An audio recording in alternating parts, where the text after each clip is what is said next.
Bismillahirrahmanirrahim. Mauqif nu dimaksudkeun tempat makhluk dicicingkeun, nu ti mahsyar digiringkeun, ka mauqif dibariskeun.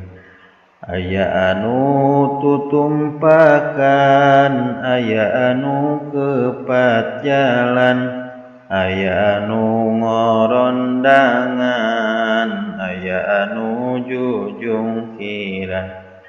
Malaikat kabeh insan, bangsa jin jeung bangsa setan, kabeh jinis sasatoan, brakumpul kasaksian.